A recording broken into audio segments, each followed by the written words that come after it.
While the New York Times was busy hiring writers who openly claimed to hate white people, 74 people, including at least 14 children and teenagers, were shot in Chicago over the weekend in one of the bloodiest three-day periods so far this year. All because liberals would rather whine about white privilege than actually address the problems in black communities.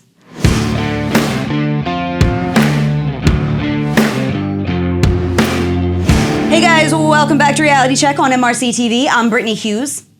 This was 17-year-old Janae Patterson. She was a high school senior who would have graduated next year. She had 8 brothers and sisters and had dreams of becoming a lawyer, but she never got to. Patterson was at a block party in Chicago early Sunday morning and had just left with a friend to go find a bathroom when 2 gunmen walked up and opened fire. She was shot in the face and pronounced dead at the scene, and just like that, her whole life was over. An 11-year-old boy and a 14-year-old boy were both shot in the leg and hospitalized. A 21-year-old woman was shot in the arm and the back and rushed off in critical condition.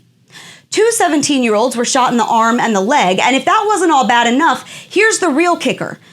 A grand total of 74 people were shot over this one weekend in Chicago. 11 of them have died so far. 8 of them, including a 14-year-old girl, were shot after attending a funeral. 40 of them were shot in one single 7-hour window on Sunday morning. Here's the scene outside of Stroger Hospital, filmed by a local NBC reporter as families began learning whether their loved ones had survived.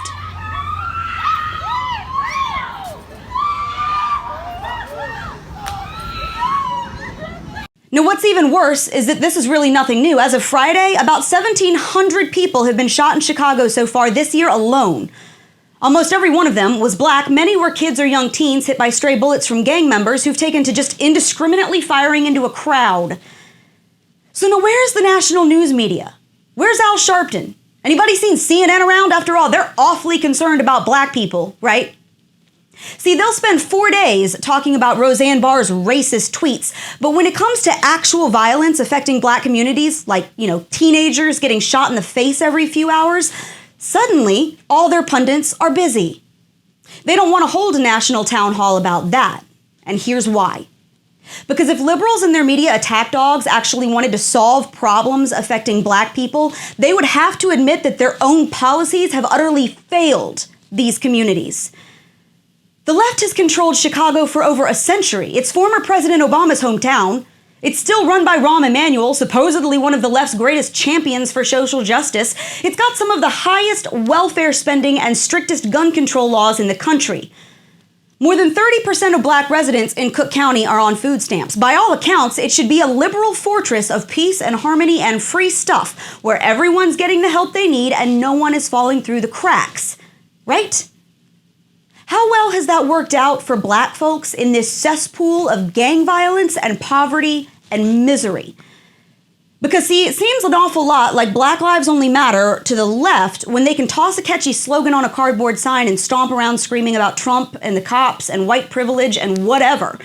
But black lives don't seem to matter much when they're lying dead in a ditch from a gunshot wound because their city's gone to hell in a handbasket thanks to liberal policies.